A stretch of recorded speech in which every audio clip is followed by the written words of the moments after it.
Hello दोस्तों, स्वागत है आप सभी का। आज एक इम्पॉर्टेंट फैक्ट के ऊपर हम लोग बात करते हैं, वो है लाभ।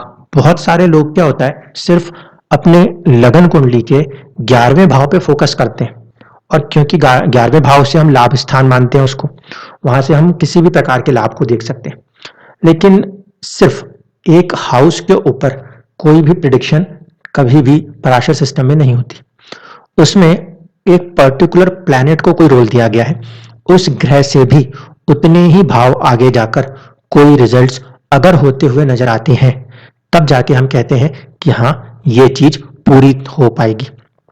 सिर्फ लगन से किसी एक भाव के अंदर कोई ग्रह बैठा है तो उसके कारक ग्रह से भी उस भाव में उतना ही बल, उतना ही साहस, उतना ही पराक्रम होना आवश्यक है। मान लीजिए, सबसे ज्यादा सवाल जो आते हैं वो यही आते हैं कि आर्थिक उन्नति या लाभ जीवन में किसको प्राप्त होता है। तो दोस्तों, आर्थिक उन्नति और लाभ के लिए हमें दो चीजों पे हमेशा फोकस करना होगा। अगर गेन्स की बात होती है तो लगन से 11वां और साथ ही साथ सूर्य से जो 11th हाउस होता है उस पे फोकस किया जाता है। क्योंकि जब कभी भी कोई गेन्स मिलेंगे, वो गेन्स किसको मिलेंगे, दो कंडीशन आती हैं।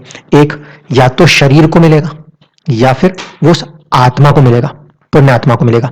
जबकि रिश्तों की बात अगर होती है, मान लीजिए कोई सवाल ये भी उठा सकता है कि चंद्र कुंडली से 11वां क्यों नहीं।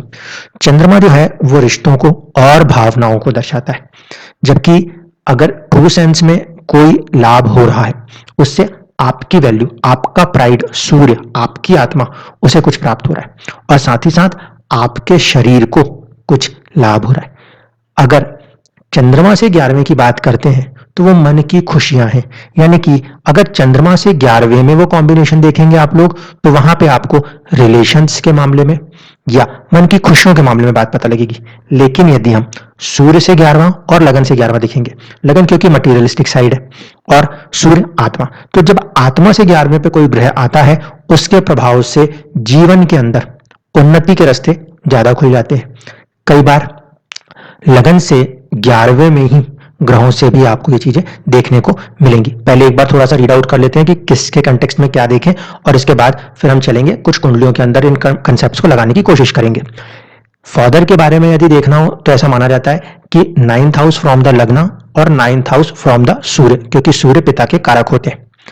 10th हाउस लगन से देखिए, और साथ ही साथ सूर्य से भी 10वें भाव को देखेंगे, तो उसमें यह समझ में आएगा कि कितना पेरेंट्स का लव, अफेक्शन किसी व्यक्ति को मिला होगा।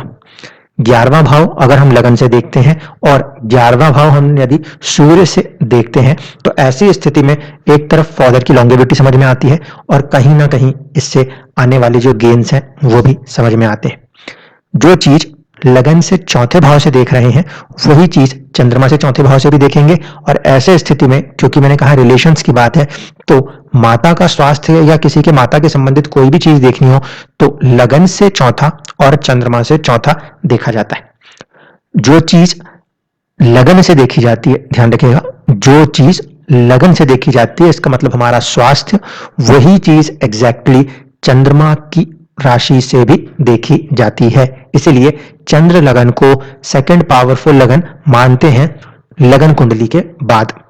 इसी तरीके से सेकंड हाउस जो होता है वो आपके लगन से, और सेकंड हाउस आपके चंद्रमा से जो होता है वो बता पाता है कि व्यक्ति के बोलने की कैपेसिटी और उसके पास सेविंग्स करने की कैपेसिटी कितनी होगी। इस बात को समझिएगा, जब हम बात सेविंग्स की कर रहे हैं तो लगन से सेकंड हाउस और चंद्रमा से सेकंड हाउस की बात करते हैं, वहां पे सूर्य से सेकंड हाउस की बात नहीं करते। इसी तरीके से 11th from the ascendant and from moon, ये गेन्स एल्डर ब्रदर्स और फ्रेंड्स को भी दर्शाता है। लेकिन जो बेसिक कंडीशंस निकल के आएंगी उसमें हम सूर्य से देखेंगे कि जितनों को भी कुछ बड़ा मिला है उसमें सूर्य, आत्मा, प्राइड से लाभ स्थान में कोई ना कोई ग्रह आवश्यक रूप से जाता हुआ नजर आता है। इसी तरीके से दोस्तों, अगर 9th फ्रॉम एसेंडेंट देख रहे हैं, जैसे हमने ऊपर देखा 9th फ्रॉम एसेंडेंट हम फादर के लिए देखते हैं, लेकिन यदि 9th फ्रॉम एसेंडेंट देख रहे हैं और 9th फ्रॉम मून देख रहे हैं, चंद्र कुंडली से नवम देख रहे हैं और लगन कुंडली से नवम देख रहे हैं, तो ऐसे स्थिति में हम ये बता पाते हैं कि व्यक्ति के जीवन में उसका भाग्य किस तरह का रहने वाला है। ठीक है, तो आज हम 2 पॉइंट्स के ऊपर कंसिडर करेंगे। एक तो ये भाग्य वाली स्थिति यानी कि चंद्रमा से नवम और लगन से नवम। दूसरी चीज जो हम ध्यान रखेंगे वो इस बात को ध्यान रखेंगे कि सूर्य से 11वां। ठीक है, अब हम चलते हैं कुछ कुंडलियों के ऊपर। अब इस कुंडली के ऊपर अपन सबसे पहले इसको लगा के देखते हैं। 2 ही कंसिडरेशंस को हम यहाँ पे लगाएंगे। एक तो हम बात करेंगे भाग्य की और एक हम बात करेंगे लाभ की। सबसे पहले अगर मैं बात करूं तो इस जन्म कुंडली के अंदर लाभ स्थान में खुद सूर्य, केतु और बुध मौजूद हैं, जिसमें से केतु और सूर्य की मौजूदगी 11th हाउस में कहीं ना कहीं सरकार से लाभ, पिता से लाभ, और केतु की मौजूदगी मतलब पूर्व पुण्य की स्थितियों से अगर कोई चीज मिलती है तो वो बनती हुई नजर आएगी, पहली कंडीशन। दूसरी कंडीशन, सूर्य से 11वें को यदि हम देखने की कोशिश करें तो इस कुंडली में जो सूर्य से 11वां है वो एक्चुअल में भाग्य भाव है। 4 नंबर की राशि जो है वो ही भाग्य भाव सूर्य से आत्मा से लाभ स्थान में आया, पहली कंडीशन, जिसकी वजह से इस आत्मा को, इस जीव को भाग्य से ही एक प्रकार से पूरी तरीके से लाभ प्राप्त होने की संभावनाएं बन जाएंगी।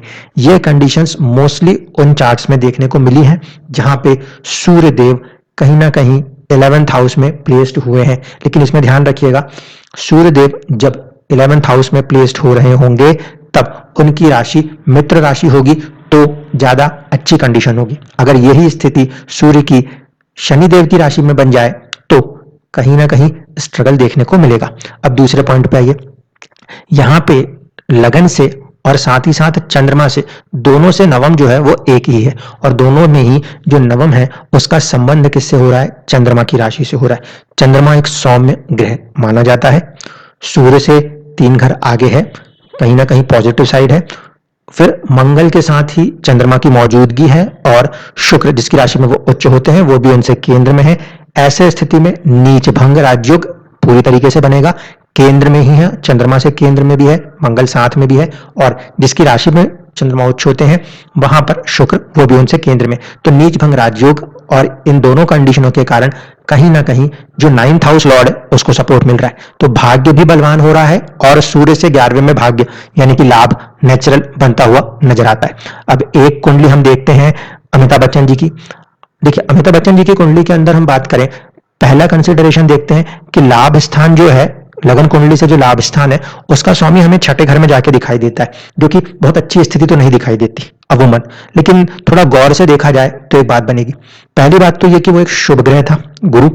दूसरी बात ये थी कि वो जो गुरु है वो सूर्य कुंडली से भी लाभ भाव में बैठा है, यानी कि जन्म कुंडली के लाभ का स्वामी सूर्य कुंडली से जाके लाभ में बैठा हुआ है। अब आप समझ सकते हैं, लगन कुंडली का लाभ का ही स्वामी अगर सूर्य कुंडली से भी लाभ में बैठा है तो जाहिर सी बात है वो इकलौता जो ग्रह है वो कहीं ना कहीं बहुत स्ट्रॉन्ग गेन्स दिखाने की कोशिश करता नजर आएगा। तो यहां पर ये कंडीशन, क्योंकि सेम एक ही प्लेनेट बना तो वो बहुत स्ट्रॉन्ग बन गई, और वो भी उच्च राशि होकर उसका जो बल है वो और अच्छी स्थिति में आ गया। दूसरी कंडीशन को अगर हम देखें वो ये कि चंद्रमा से नवम और लगन से नवम। लगन कुंडली से नवम जो है शुक्र की राशि है, जो कि एक सौम्य ग्रह है, और वहां पे एक शुभ ग्रह सौम्य ग्रह चंद्रमा बैठे हुए, यानी कि एक साइड से देखें तो भाग्य जो है वो पॉजिटिव एस्पेक्ट में दिखाई देता है। उसी तरीके से यदि चंद्रमा से नवम को देखने की कोशिश करेंगे तो चंद्रमा से जो नवम है वो बनेंगे बुध देव। ये जो 5th हाउस है ये कहीं ना कहीं 9th बनता हुआ नजर आएगा।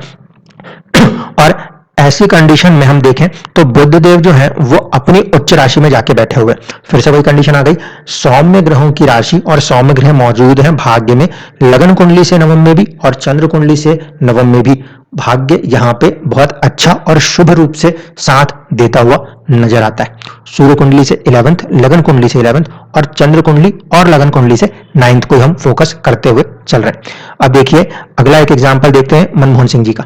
मनमोहन सिंह जी की कुंडली के अंदर अगर हम बात करें तो 11th हाउस जो है उसके स्वामी वहां पे बन रहे हैं शुक्रदेव, ठीक है। और फिर ध्यान से देखिए कि यही जो 11th का स्वामी है ये सूर्य कुंडली से भी जाके 11th में बैठता है और साथ साथ 2 ग्रह और मिल जाते हैं। तो जो बड़े तरीके के लाभ देखने को मिल रहे हैं, कॉमन पॉइंट्स हमें किन के दो में मिल रहे हैं, एक अमिताभ बच्चन जी की कुंडली में मिला, लगन कुंडली से जो 11th लॉर्ड था एग्जैक्टली वही सूर्य कुंडली से 11th के साथ संबंध बना दे रहा है।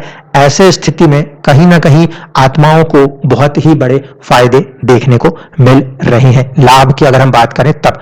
दूसरी कंडीशन जो हम देख रहे हैं वो ये कि अगर हम लगन से नवम को देखने की कोशिश करते हैं तो यहां पे हमें दिखाई देता है कि 5 नंबर सूर्य की राशि और उसमें शुभ ग्रह गुरु और केतु जैसे ग्रह बैठे हुए नजर आते हैं। सूर्य भी बलवान हुए केंद्र में आने से, तो नवम लगन कुंडली से बलवान था ही था। इसके साथ साथ जब हम सूर्य कुंडली से देखेंगे, सूर्य कुंडली की जगह चंद्र कुंडली से हम नवम को देखेंगे, तो यहां पे आप स्थिति को देखने समझने की कोशिश करें।